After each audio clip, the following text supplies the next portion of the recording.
Hey, what's up, Lorain County football fans? Welcome back to another episode of The Blitz, brought to you by our friends at First Federal Savings of Lorain. I'm your host, Rocco Nushi, joined alongside Kristen Bauer behind the camera, and we are live here at the Chronicle Telegram for a playoff edition of The Blitz as a couple of our local teams continue to march their way on in the tournament. And let's start in North Ridgeville, where those Rangers recorded their first playoff victory ever in program history. So a huge congratulations to the Rangers and their head coach, Brian Morgan. A fantastic accomplishment. They just continue to build each and every year under Coach Morgan, and it kind of culminates in that playoff victory. Again, the first time done in North Ridgeville. They knocked off Valley Forge 35-14. How about junior running back Charlie Steinmetz, folks? He is certainly a name to watch out for if you haven't caught him already. 2 rushing touchdowns for him, 1 receiving touchdown in that win over Valley Forge.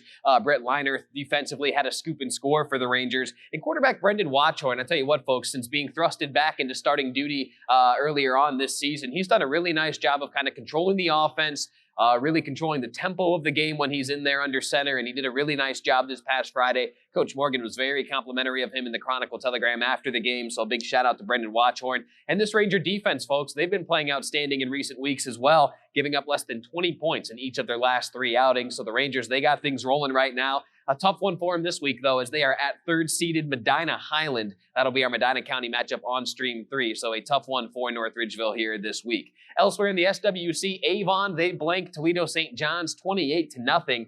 No Nolan Good, no problem for Coach Elder and his Eagles. Blake Elder, the sophomore, he got some time at quarterback. He did well to control the game, as did fellow sophomore Grant Barr. So 2 sophomores, 2 young quarterbacks doing a really nice job stepping in on quarterback duty this past Friday for Avon. And junior running back Matt Maxey had a really nice night with Ja'Cory and Caffey kind of limited. 49 rushing yards for Maxey, 78 receiving yards. He had a touchdown pass as well on a halfback option play. So Avon getting it done despite a couple of injuries there. Next up for the Eagles, they'll be at home against 9th-seeded Brecksville Broadview Heights. So Avon looking to keep things rolling this week as well. Avon Lake, they rolled over Fremont Ross 40-14. This snapped a 3-game losing streak for the Shoremen as Coach Kostelnik was desperately trying to get his guys back on track here to start the postseason. And they did just that with that win over Fremont Ross.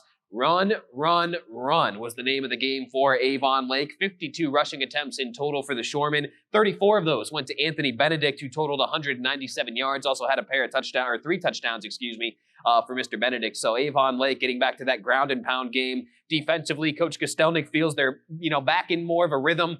Really establishing that defense like they did early on this year. Kind of lost their way a little bit in the second half of the season, but the defense for Avon Lake right back to where it needs to be.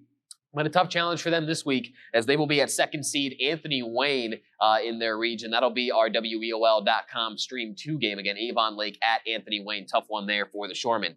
Quickly over in the Lorain County League, Columbia, they responded to that loss against Black River to end the regular season with a 56-14 win over Ashland Mapleton, 101 rushing yards and 2 touchdowns for Marco Sirigliano. But the story of the night was quarterback Ethan Meyer, 10 of 13 through the air, over 200 passing yards, 4 touchdowns, played a really nice physical game, took some big shots, but stayed in there, really pumped up that Raider crowd. They're at Cary this week, who was the state champs 2 years ago in Division 6. So a tough one this Friday night for Columbia. Black River, they got a huge road upset win over Western Reserve, 24-6.